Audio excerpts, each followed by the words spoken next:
Good evening, everybody. I'm very happy that you're here. I'm very happy and proud to present to you Professor Mark Cohen from Princeton University. The Cairo Geniza, which is a treasure of hundreds of thousands of documents that was found in Cairo in the 19th century, produced a number of great scholars, and one can say without any reservation that Mark Cohen is probably one of the greatest and the greatest one that is now of our time. And he's working on medieval Jewry, the medieval Islamic world, the medieval Mediterranean, a number of topics and a great range of issues that he covers, mostly of life of Jews, both under the Islamic world and under Christendom during the Middle Ages. He is the author of a number of books, and one of them I'm particularly happy to say, Under Crescent and Cross, which is basically now, it's a comparative study of Islamic Jewish and Christian Jewish relations in the Middle Ages, which is this semester we've been reading a little bit in my in the class that I teach, which brings Professor Cohen here.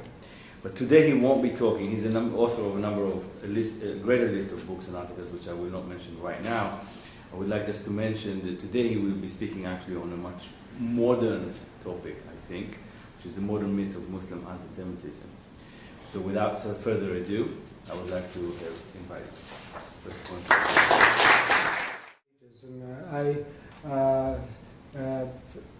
Tzvi mentioned, written a book which compares Jewish life in the Christian world, Latin Christian world, with Jewish life in Islam, and the whole question of how the Jews fared, were treated in those two milieus is central to that kind of a comparative study.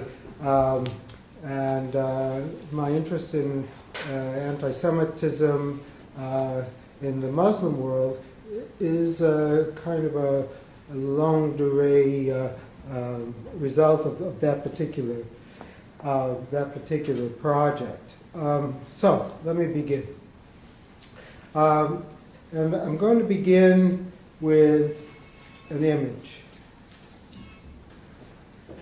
Anybody want to venture? So you have a soldier, yes, on the right. It's clearly an Israeli soldier because he has a Star of David on his arm and he has a gun on his shoulder. But it's clearly plays upon anti-Semitic images that are very well known from the Nazi era. The long nose, the scraggly beard, and the female figure there also has a long nose. And if I ask people who that woman reminds you of, and most of the people here are too young to have remembered, but can anybody? Golda Meir, yes. Okay, now this comes from 1994, well after she was prime minister and had finished her career, but clearly this is what it evokes. Now, what does the Arabic say here? Well, on the bottle here it says Dam Tifil Falastani, the blood of a Palestinian child. And here it says Diati fi dal am ya Allah fil alam. A gift for you on Mother's Day, O most wonderful mother in the world. And here she's identified by the Arabic words Ta'assub Sahayuni, which could be translated something as Zionist zealotry. This is one of many types of images that fill the field of modern Muslim anti-Semitism. And if I show you this one, this is a blood libel caption cartoon from early Nazi newspaper, the Westdeutschen Beobachter of Cologne. And here again you see blood, but here you see the Jews with the beard about to slaughter a Christian child to drain his blood. You see the blood is being drained and caught. Okay. This is a typical blood libel cartoon, and blood is also a feature of this, as it is in this cartoon. Who's that man? Ariel Sharon. What is he doing? He's eating children. Somehow the caption got lost here, but it says he's eating Palestinian children out of a bowl filled with blood. So I leave this with you, and we'll come back to it a little bit later on, but I wanted to start with an image. And since they're kind of pretty awful images, I'll just take them off the screen here. So that's the iconography. Now let me begin with a story. It's a story found in the post-Quranic biographical tradition about the life of the Prophet Muhammad. And much like Jewish midrash, these stories elaborate the often skeletal saga of scriptural narrative and were intended to convey a teaching or a message about Islamic sacred history. Now the story appears in several versions in the Hadith and in the biographies of the Prophet. In outline, it tells the story of how Muhammad and one of his close companions were invited to dinner by a beautiful Jewish captive woman by the name of Zainab bint Harith, who belonged to a Jewish tribe recently defeated in battle with the Muslims at the Arabian oasis of Khaybar. Zainab serves her guests lamb laced with poison.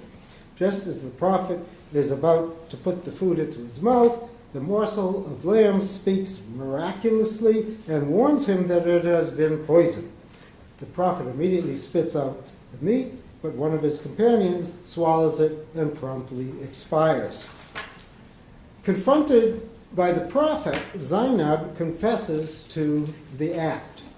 According to one version, the Prophet orders Zainab executed. According to another, he lets her off after she explains that she was only acting out of retaliation for the wrong that the Prophet had done to her people, a logic that clearly was acceptable according to the mores of Arab tribal society and sufficient for the Prophet to spare her life. In another version, Zainab answers as follows: I poisoned the meat because if indeed you were a liar, then we would relieve ourselves of you. And if you are in fact a prophet, then the poison would not harm you. In other words, she was simply testing his claim to be a true prophet of God.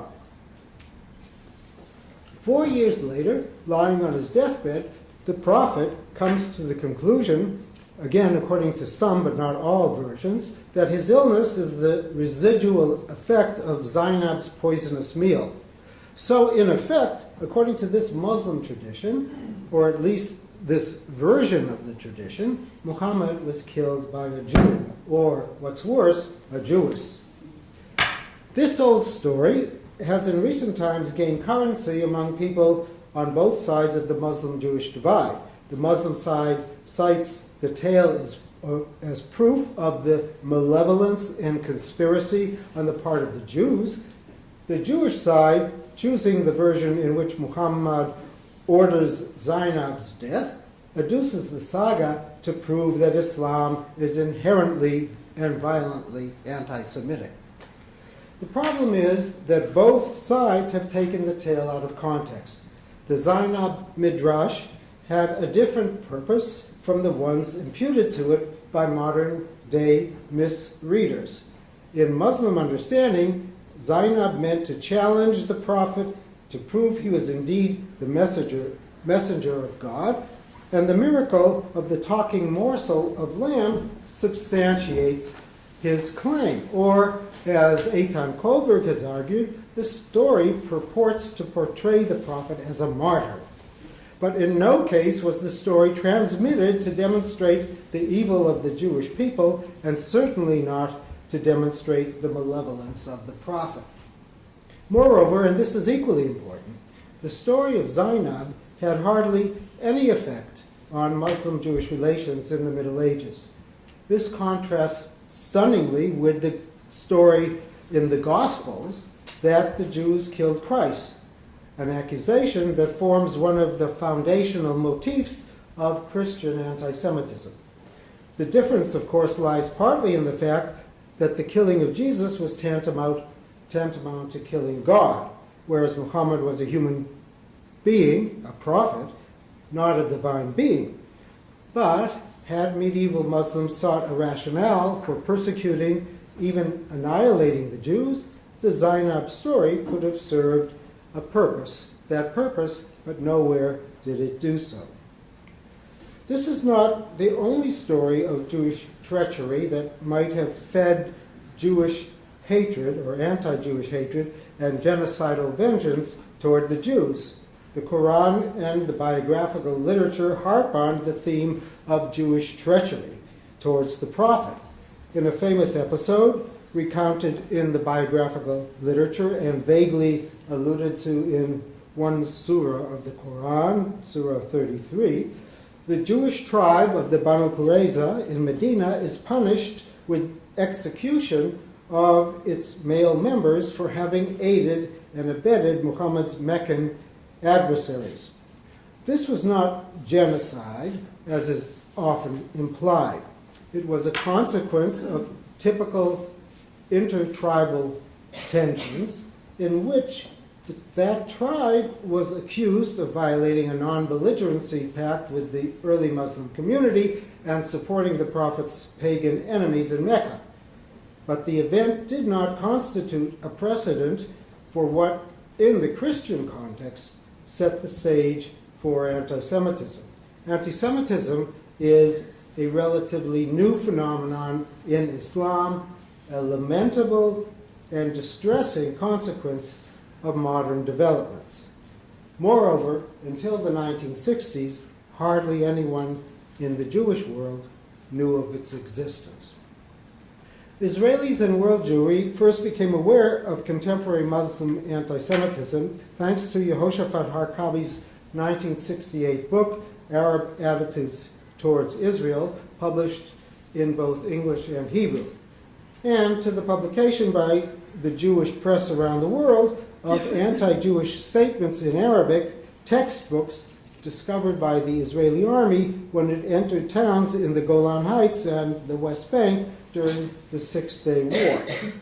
The reaction of Israelis and people outside Israel was one of shock, and it provoked the question, where did this anti-Semitism come from?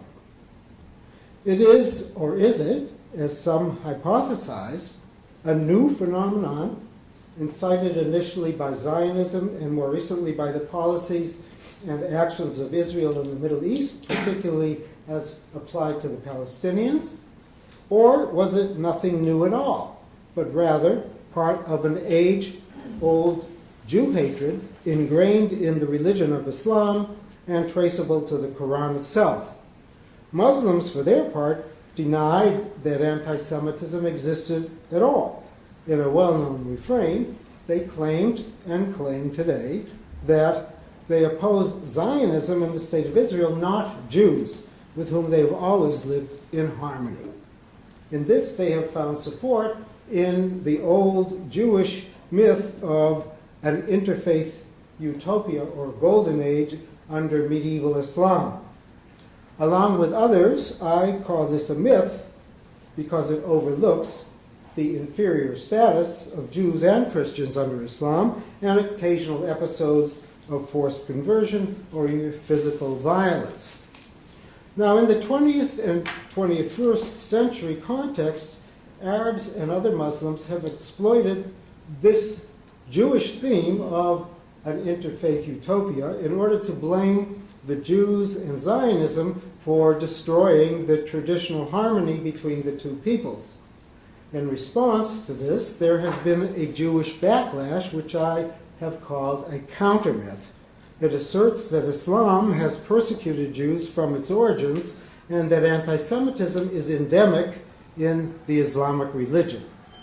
This counter-myth is propagated mainly by popular writers, journalists, and blog masters, as well as a few bona fide scholars who have fanned the flames of fear of Islam in Israel, in the United States, and in Europe by distorting the past as one long era of unmitigated Jewish and Christian suffering since the rise of Islam in the 7th century, something not fundamentally different from the so-called lachrymose interpretation of Jewish history in the orbit of Christianity.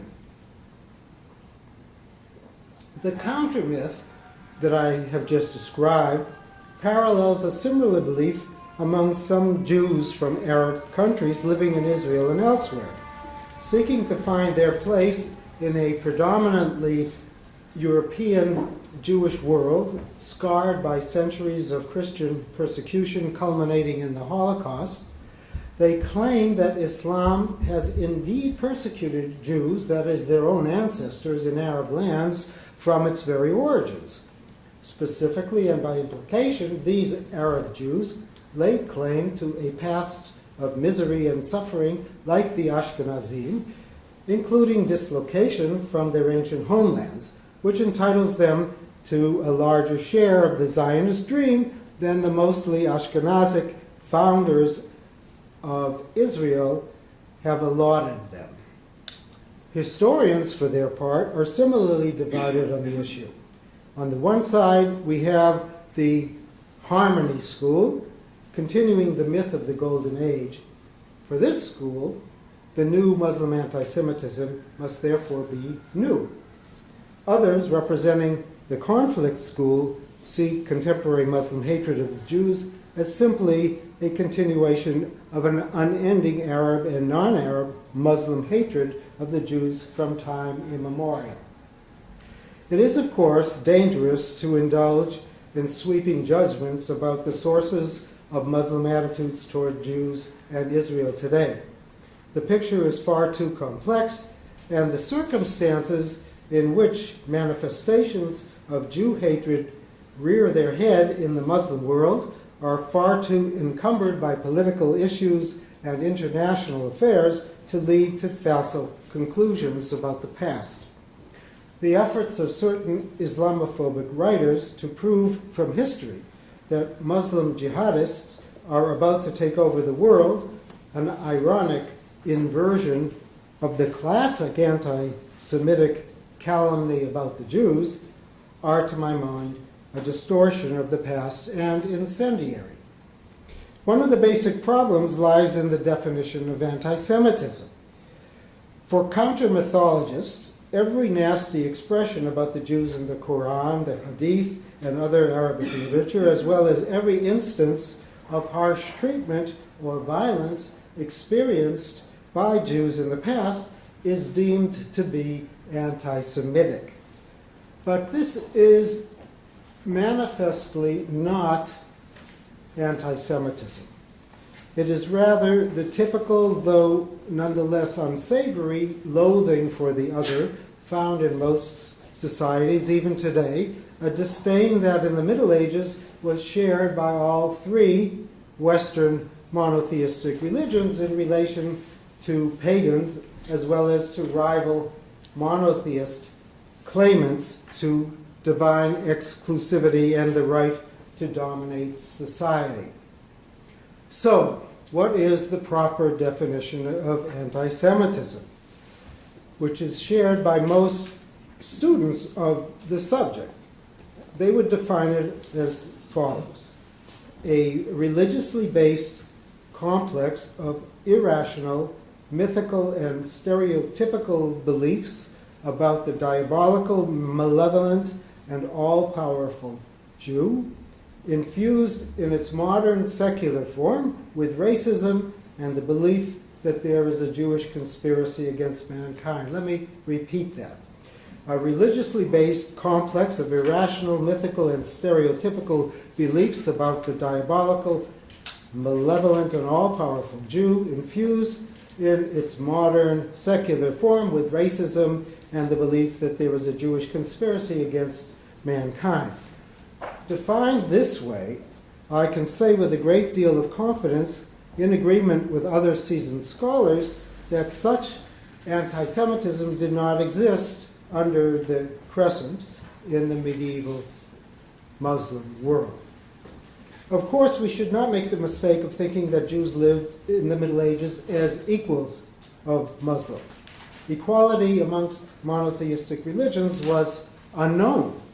The fact that Jews and Christians were discriminated against in Islam must be understood in the context of its time, when tolerance among the three Western monotheistic faiths was not regarded as a virtue at all, but rather as a weakness, and no one practiced it in the modern sense of the term. If anything, it was a virtue to be intolerant, since God himself had rejected one religion in favor of another, and it was the duty of followers of the replacement religion to subordinate, if not persecute, those who had forfeited their claim to the truth. Jews and Christians in the Islamic world were second-class subjects at best. They were classed along with other religious minorities as unbelievers who did not recognize the prophethood of Muhammad and the truth of the Qur'an.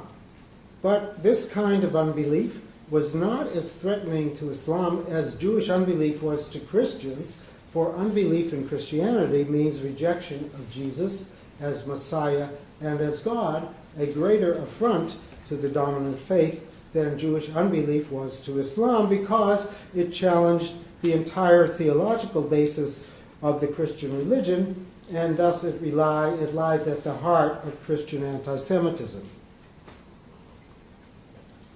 In addition to the payment of an annual poll tax, restrictions on Christians and Jews were many, including requirements like special distinguishing dress that conjure up for many the specter of the yellow badge the Nazis compelled Jews to display on their outer clothing. In practice, however, with the exception of the fiscally important poll tax, the discriminatory rules were often ignored by non-Muslims and their Muslim rulers alike. The flip side of these regulations is that as a protected people, or people of the book, known as Ahl Dhimma, or Dhimmis, the protected ones in Arabic, they were entitled to security of life and property and the free practice of their religion. Also, freedom from forced conversion, a privilege that was, however, occasionally disregarded. Their communal autonomy was recognized as legitimate, and they were allowed untrammeled economic opportunity in the marketplace in return for payment of the dhimmi tax, for recognizing the superiority of Islam and maintaining a low profile. For all its religious exclusivity and hostility towards Jews expressed in the Qur'an and other Islamic literature, Islam contains a nucleus of pluralism that gave the Jews in Muslim lands greater security than Jews had in Christian Europe. For other important reasons, too, Jews in the Islamic orbit were spared the damaging stigma of anti-Semitism experienced by Jews in Europe, at least from approximately the 12th century. They were, for one thing, indigenous to the Near East, not immigrants, as in many parts of the Christian West. And they were largely indistinguishable physically from their Arab Muslim neighbors, which was the reason for the dress regulations in the first place. Moreover, and this is very important, Jews in the Muslim world were one of two, and in some places, three non-Muslim minority religions, which diffused hostility towards the other and diminished the anti-Jewish character of Muslim oppression of dhimmis when it occurred. As documents from everyday life found in the Cairo Geniza abundantly attest, and these are one category of source material that proponents of the counter-myth totally disregard. In the classical centuries, from around the beginning of Islam to the 12th or 13th century, and to a certain extent even later, Jews prospered as merchants, physicians, retailers, craftsmen, even agriculturalists. They formed partnerships with Muslims and felt comfortable adjudicating economic issues and even matters of personal and family status before Muslim religious judges. Good business relations in the marketplace helped foster good relations between Jews and Muslims in other areas of life and forged bonds across confessional lines, even as members of the respective religions knew where each stood in the hierarchical relationship one to the other. Jews retained for centuries their substantial security as well as their recognized place in the social order. They did so as long as they acknowledged, at least by their behavior in public, the superiority of Islam and acceded to Islamic rule. Of course, there were periodic outbursts of violence, though, and this is important, these episodes were almost invariably directed against dhimmis as a category, not against Jews alone or Christians alone, which is another way of saying that they were not anti-Semitic. These excesses occurred when the dhimmis were seen to be violating the terms of the hierarchical dhimma arrangement and not behaving with humility. Such was the case in the oft-cited incident in 1066 in Muslim Spain in the town of Granada, which erupted against the Jews because of the affront to Islam posed by a Jew who had become the vizier. This Joseph was the son of the famous Hebrew poet Shmuel Hanagid, who preceded him in the office of the vizier of Granada. Joseph himself was assassinated in court intrigue by Muslims who resented his high-handed behavior, trampling on the principle of dhimmi subservience. Afterwards, the Muslim mob went on the rampage in the Jewish quarter, killing most of the Jewish men, an act that misguided counter-mythologists hold up as an example of Muslim genocide. In fact, it was an isolated event and had no impact on Jewish memory. In fact, we have two Hebrew poems about the death of Joseph Nagid, neither of which mentions the circumstances surrounding his death. You would think he died of old age or a heart attack. Oppression of non-Muslims often occurred when Islam as a polity came under attack from the outside, as happened from the late 11th century on during the Crusades. The Christian crusade to reconquer Spain from the Muslims brought tough measures against Jews and Christians living in the Muslim domain in the Muslim South, when the puritanical North African Almoravid Berbers were summoned to Spain in the 1080s to help stem the Christian tide, that is, the reconquest from the north. And then again, under the North African Berber dynasty of the Almohads in the mid-12th century, when the Almohads destroyed Jewish communities in North Africa and Spain and forced Jews and Christians to convert to Islam, so to speak, canceling the protections of the Qur'an and the dhimma arrangement. The things deteriorated for the Jews and other minorities and for Muslims themselves during the Mongol invasions of the eastern Islamic lands in the middle of the 13th century.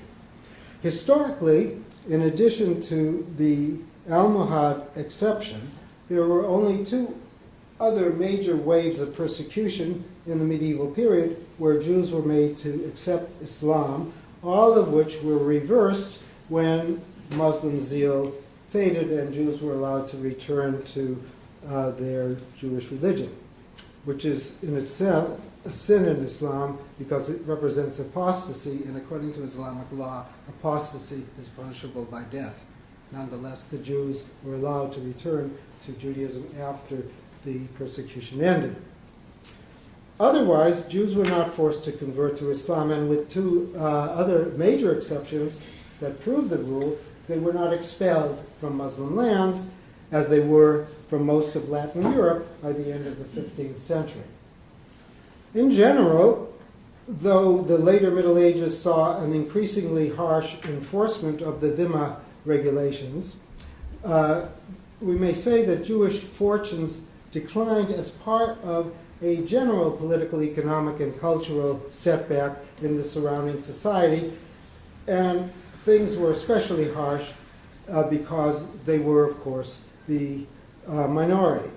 In Morocco, Jews continued or constituted the only dhimmi group when they returned to their former religion once Almohad zeal died down. The Christians of North Africa mostly fled and did not return until proto-colonial times when they were considered European foreigners.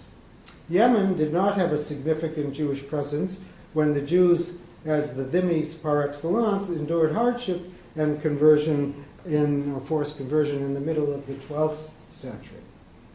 Shiite Islam pursued harsher policies than Sunni Islam toward the dhimmis, and this was particularly true in Iran in the later Middle Ages.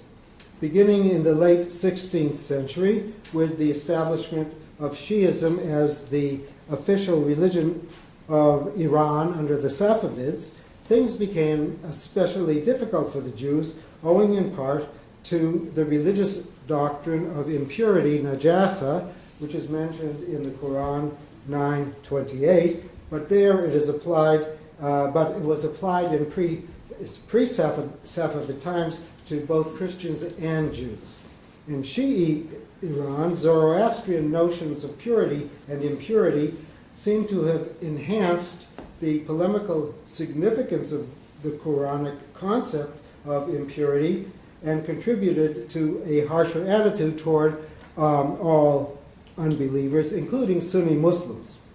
Nonetheless, there is little evidence either for Shi'i or Sunni countries of the irrational anti-Semitism that reared its head in Christian Northern Europe as of the 12th century.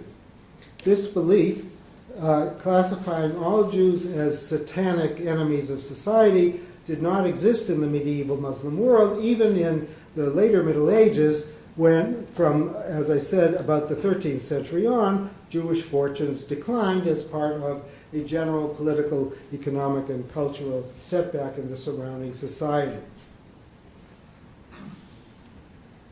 So, if, as I and many other scholars contend, the modern view of a primeval anti-Semitic Islam is a myth, or better, a counter-myth, why is anti-Semitism so widespread in the Islamic world today? This brings me back to the images.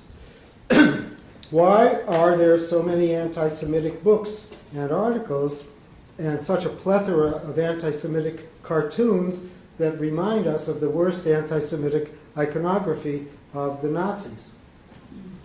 There are, of course, many complex and interrelated reasons for this. The first is Western colonialism, which disrupted traditional Muslim society and engendered resentment against those Jews who identified with the European colonialists and their civilizing mission that seemed to be the path to modernization and an improved way of life. And so Western education or colonialism drove a wedge between Arab Jews who identified with European colonialists and availed themselves of modern Western education in French or English schools founded by European Jewish organizations, while Arab Muslims who resisted colonialism and Westernization saw the Jews as sympathizers with colonial domination. Another factor was Arab nationalism, influenced again by the European model of secular nationalism, and was imported into the Middle East in the 19th century, where it undermined some of the pluralism and relative tolerance that marked Islamic society in earlier centuries. And in the case of Zionism, pitted Arabs against Jews as rival claimants to the same land. Deterioration in Jewish-Muslim relations accelerated in the first part of the 20th century with Arab belief that the new political Zionism was simply another form of European colonialism, robbing the Arab inhabitants of Palestine of their right to self-determination in a modern state. Now, on the Jewish side, relations with Muslims were eroded by Jewish fear that Arab and Muslim hostility expressed in anti-Semitism and more recently by suicide terrorism against Israeli civilians could lead to something akin to another Holocaust. Holocaust denial from the Muslim side only has served to fuel Jewish fear of Islam and to strengthen the belief that Muslim anti-Semitism is deeply ingrained, despite the fact that it is not indigenous to Islam, nor is it rooted in Islamic theology, as has historically been the case in the Christian world. Now, Muslims first came into contact with European anti-Semitism in the Ottoman period, when the Islamic world, the Ottomans, absorbed a new Christian population in the Balkans and in Greece. And in fact, several anti-Semitic blood libels appeared in the late 15th century and the end of the 16th century in the Ottoman Empire. This spread in the colonial period, which began with Napoleon's invasion of Egypt in 1798. The famous blood libel in Damascus in 1840 is regularly, though wrongly, cited as proof of homegrown Muslim anti-Semitism. The center of the anti-Jewish campaign in 1840 was not Muslims, but the Catholic and anti-Semitic French consul in Damascus. As happened regularly in medieval Christian towns, the anti-Jewish propaganda incited a local mob to attack the Jewish quarter. On their part, European Christian missionaries, doubtless out of a zeal to promote Christianity at the expense of any other option, fostered Western-style anti-Semitic Jew hatred in the Middle East among Arab and other Christians living in the Middle East.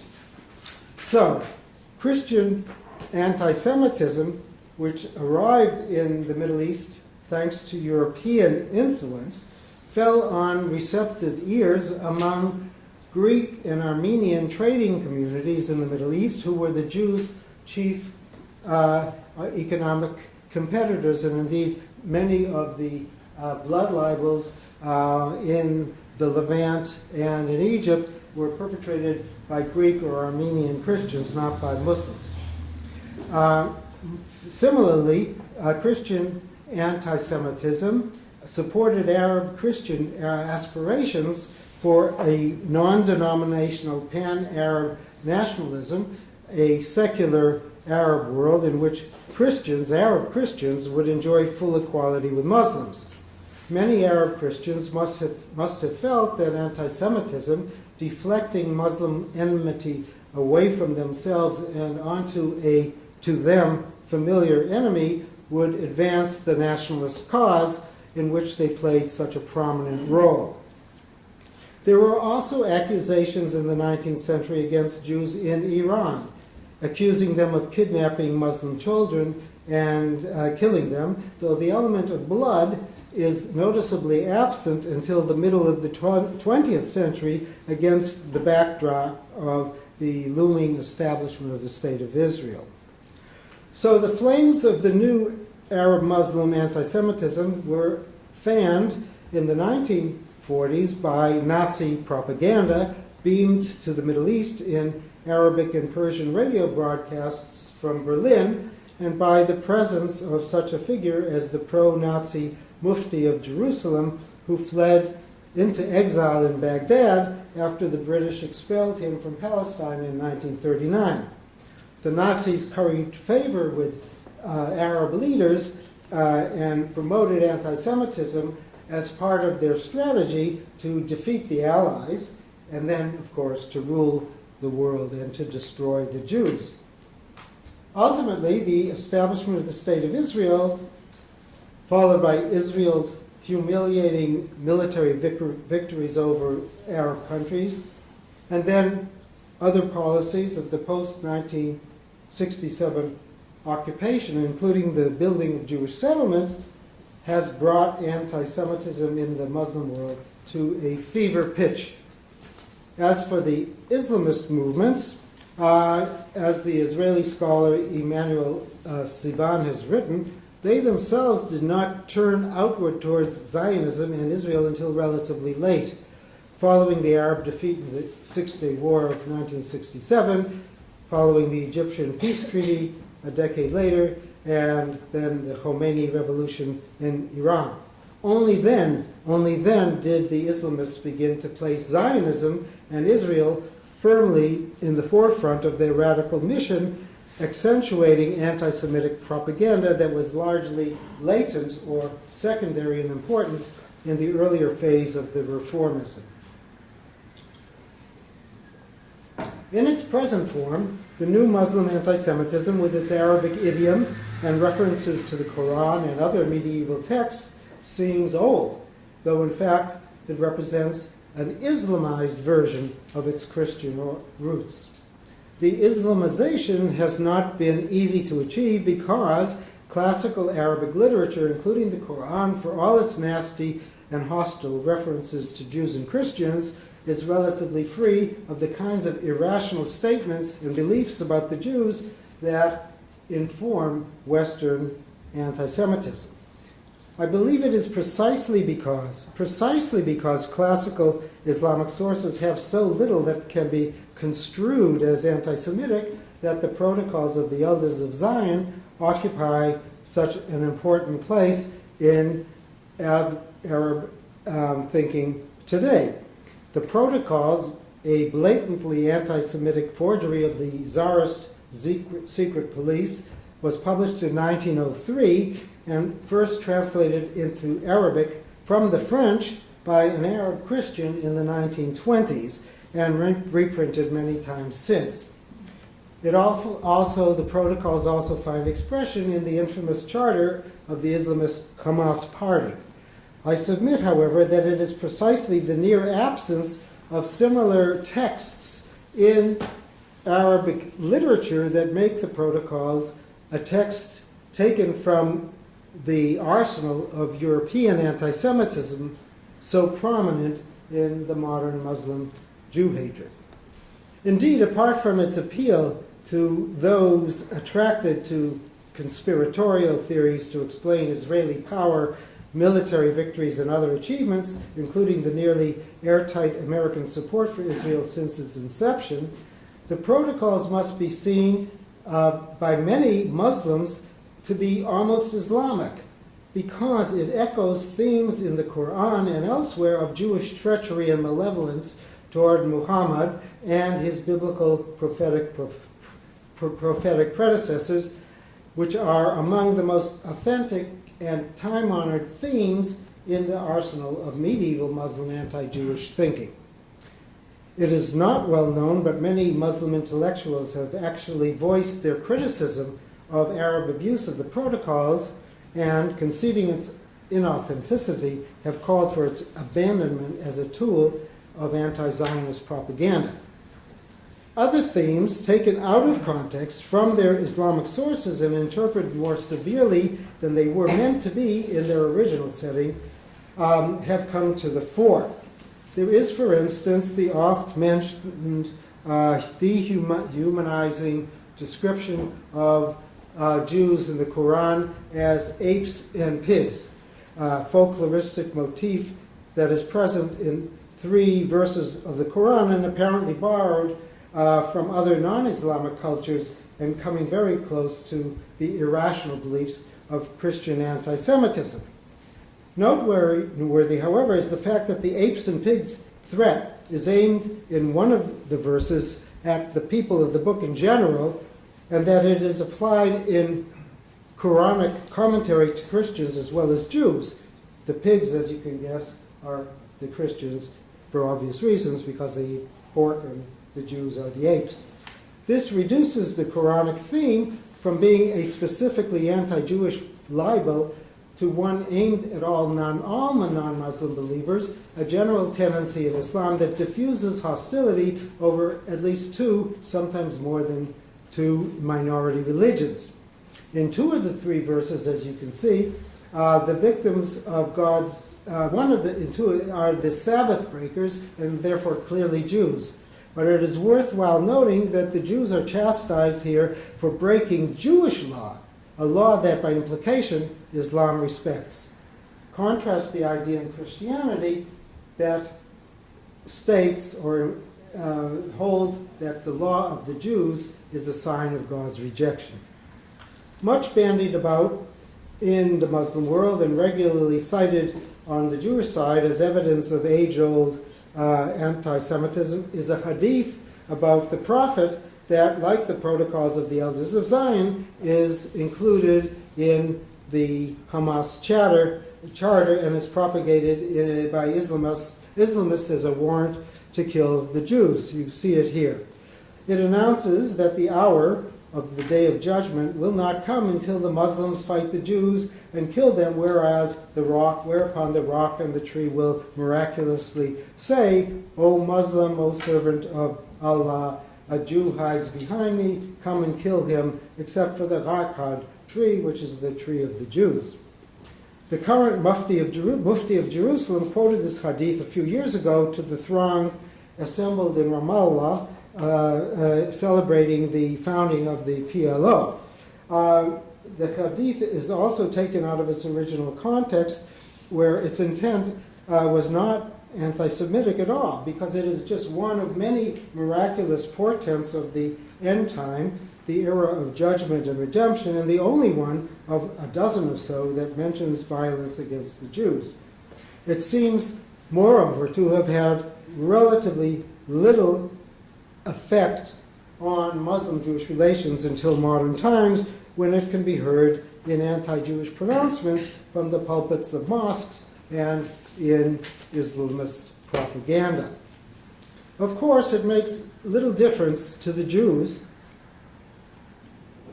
that the anti-Semitic themes of Islam today, whether in the Middle East or in Europe, had little or no importance in Muslim-Jewish relations in the past. They are salient today and frightening to a people that suffered for centuries from Christian as well as Western secular anti-Semitism. Muslims who mouth anti-Semitic calumnies fail to understand, I'm afraid, the deep-seated Jewish terror of anti-Semitism and its horrendous consequences in the European Holocaust. Even if, and even though, it is not rooted in traditional Islam, anti-Semitism as a Muslim technique of propaganda can only harden Jewish and Israeli positions and provide a credible rationale for resisting making a deal with the Palestinians. Muslim anti-Semitism has an additional downside. It has provoked a reverse phenomenon amongst Israelis and other Jews. We are witness, sadly today, to a growing Israeli and diaspora Jewish Islamophobia that looks down upon Arabs and Muslims in general in invidious, stereotypical, and even irrational ways. This is accompanied by amnesia on the part of many Jews from Arab lands who no longer remember the friendships with Muslims that they knew in the old country. They no longer recall the substantial exemption from Muslim violence that the Jews of the Islamic world enjoyed in most places until the events of the mid-20th century. And they have forgotten that until the 20th century, in some cases right down to the 1940s, many in the Arabic-speaking middle class were deeply embedded in Arab society and culture, much like their ancestors in the medieval world, who wholeheartedly embraced Arabic and the Islamic culture of philosophy, science, medicine, scriptural study, legal concepts, and poetry in what was, if not an interfaith utopia or a golden age, at least an era of wide-ranging coexistence and cultural exchange. The contemporary Arab-Jewish collective memory of centuries of suffering and anti-Semitism is yet one more myth in the panoply of myths that surround contemporary realities. One positive side in all of this is the literature of positive nostalgia by some Jews from Arab lands living in Israel and elsewhere. the description of the relative comfort and integrated, if ambivalent, relations with Muslim neighbors and friends in the lands of origin, right down into the middle decades of the 20th century, belies the narrative of Islamic persecution and expulsion promoted by so many other Jews from Islamic lands, and a theme that has taken on renewed salience among Jews in general with the encouragement of politicians in Israel today as a counterweight to Palestinian claims for the right of return and for reparations for damages done by Israel over the past 6 decades. So, I close with a little bit of speculation about the future, because I know if I don't, you'll ask me that question anyway. What about the future? There, it seems to me, are at least 2 ways of looking at this.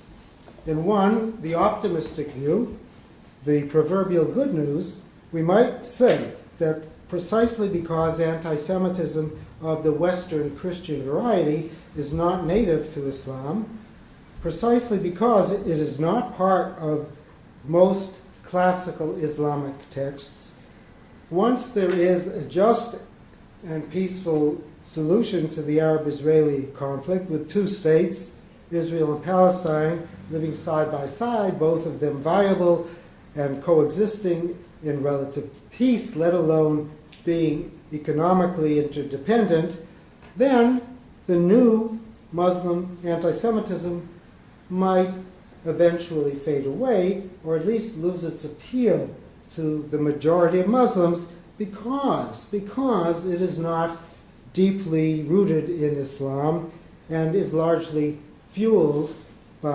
today by the conflict itself. So that is the good news. What about the bad news? The bad news, or the pessimistic assessment, would be that even after a peace treaty has been signed and Palestine has become a viable state, Muslim anti-Semitism, and I would add Israeli and Jewish anti-Muslimism, won't disappear very quickly, because after more than 4 decades of Israeli occupation and oppression, on the one hand, and years of militant Arab resistance and terrorism directed at Israeli civilians, not to speak of Jews in Europe, on the other, the mutual hatred has become so firmly entrenched that it will be very difficult to uproot. To this should be added that even absent the conflict, anti-Semitism in Muslim countries may continue to serve as a veiled protest against peace and normalization with Israel, and may persist in many Arab regimes as a diversion from domestic problems that cannot easily be solved. Similarly, it is conceivable that many Israelis in prominent positions will cling to the myth of congenital, eradicable Muslim anti-Semitism in order to divert attention from domestic problems in Israel and to keep themselves in office. There is, of course, the third possibility, the possibility of the continued absence of an agreement on the Palestine-Israel question, which I believe is the very worst-case scenario, because its consequences for the future of Muslim anti-Semitism would be made irrelevant by developments that would, I believe, be terrible for the principles as for the world at large. And so I close and choose to be a bit more optimistic and say that we should hope that the good news will prevail. Thank you.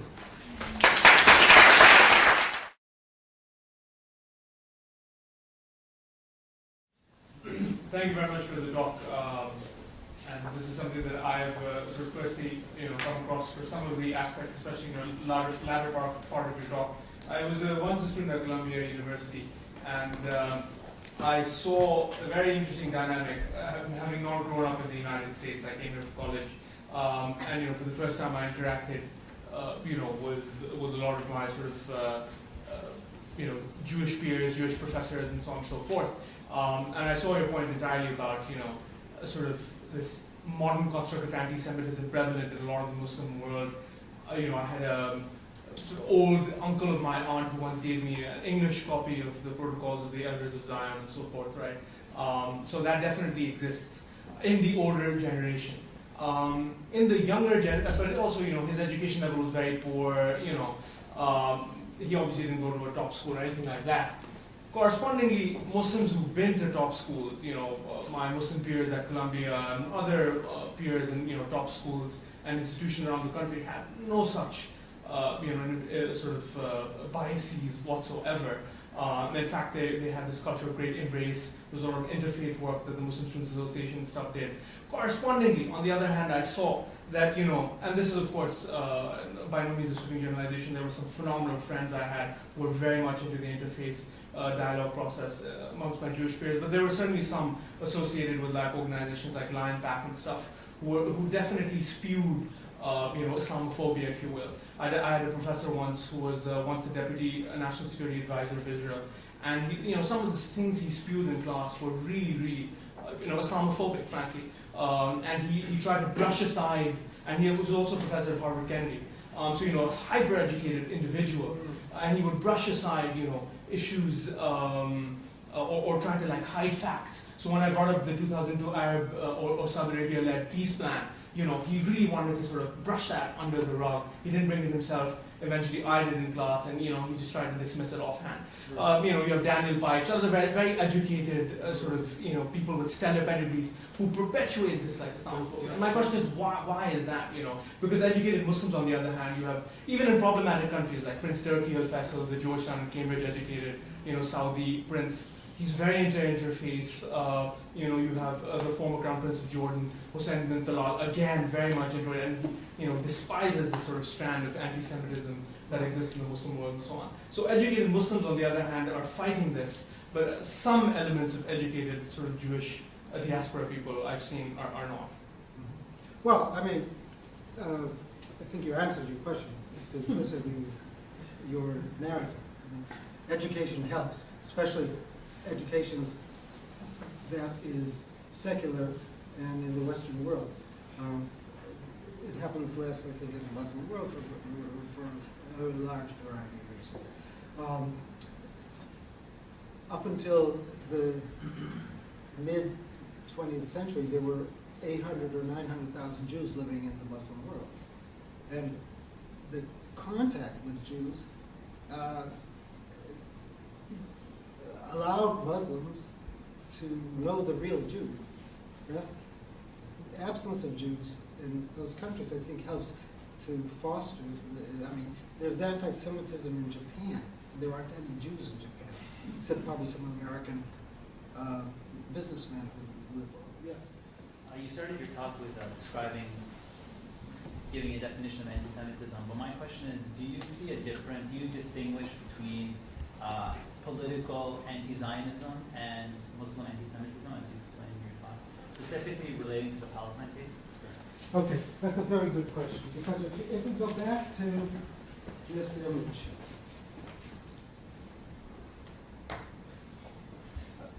so a Muslim would look at this and say, this is not anti-Semitic. He would say, this is anti-Israel. It's political. It's not religious. It's not the diabolical Jew. It's the diabolical Israeli. Yes.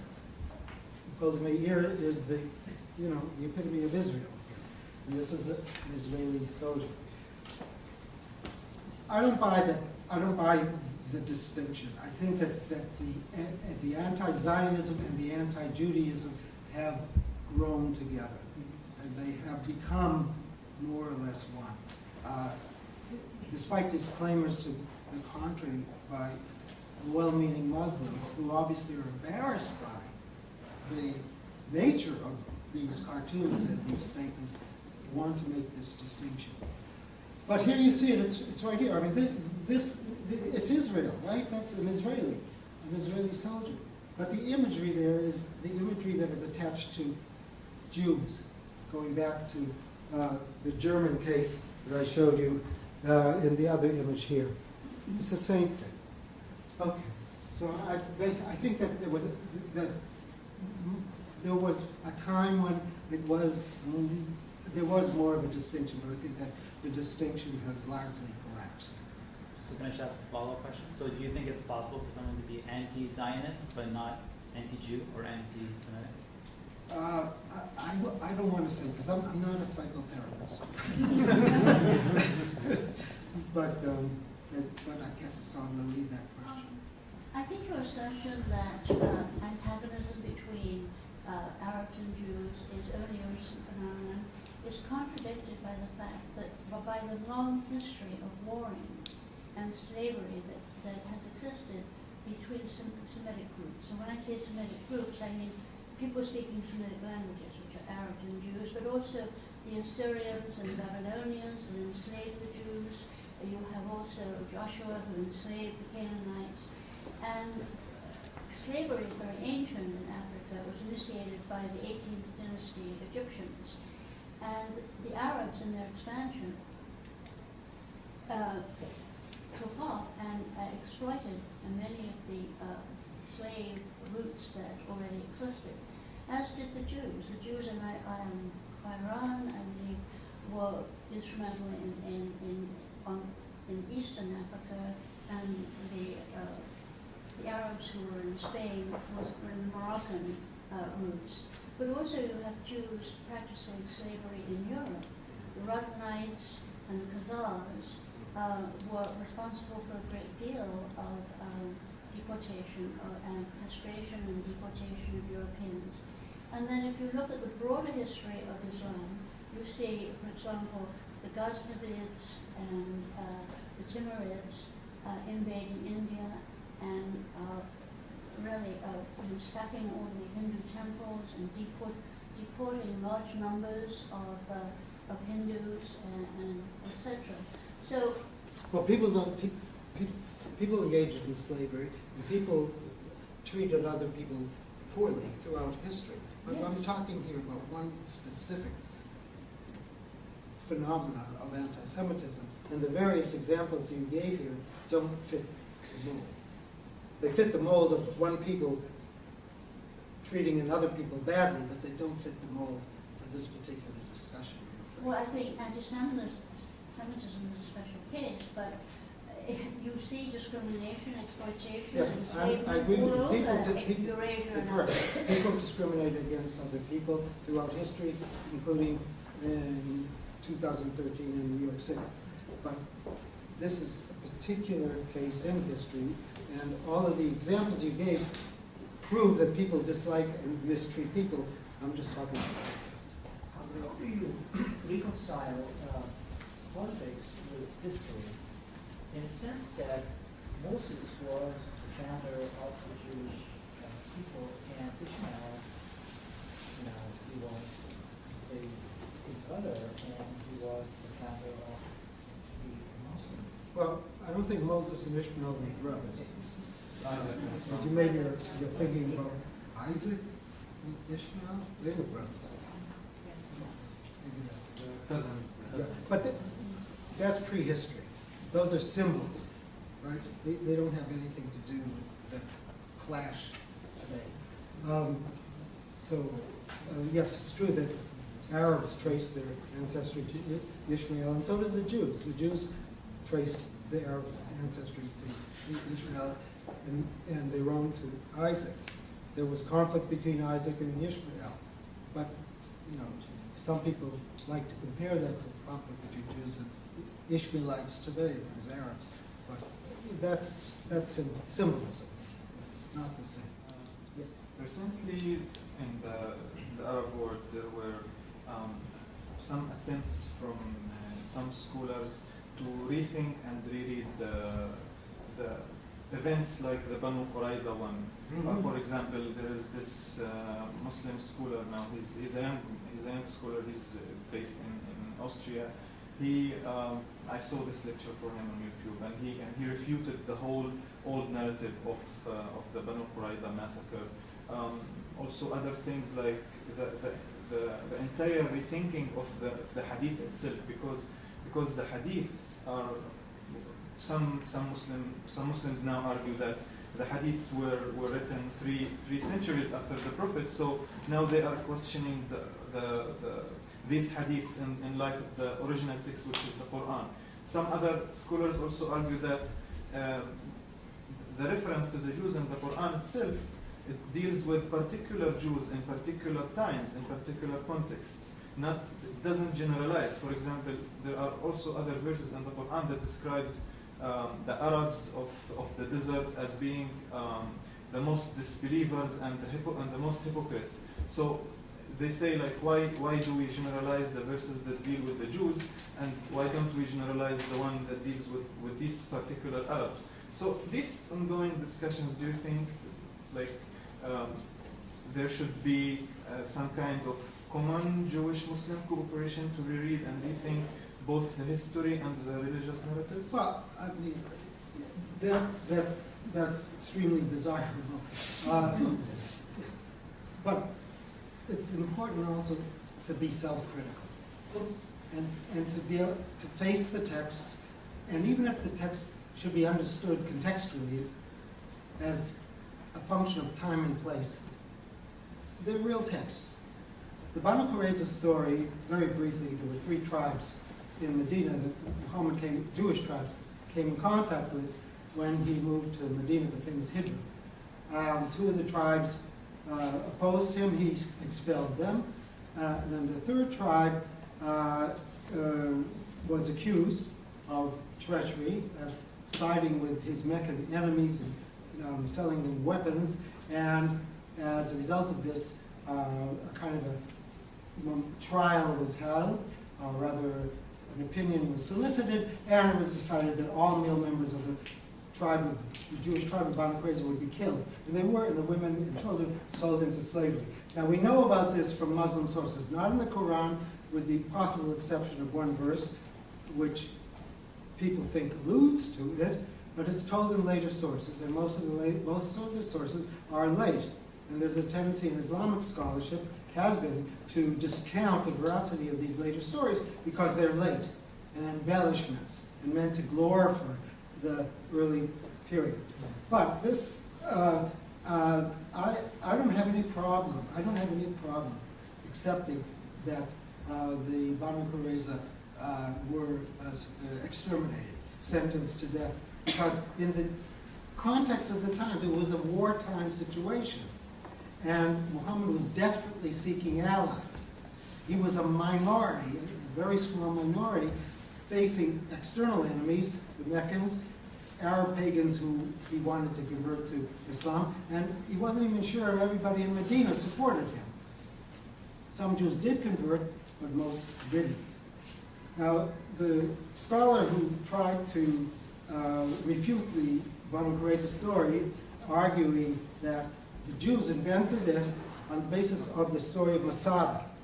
Yes? So it's a story of martyrdom that the Jews made up in order to glorify their own past. Well, I think that that's a very clever attempt to do it, but it doesn't hold water as far as I'm concerned.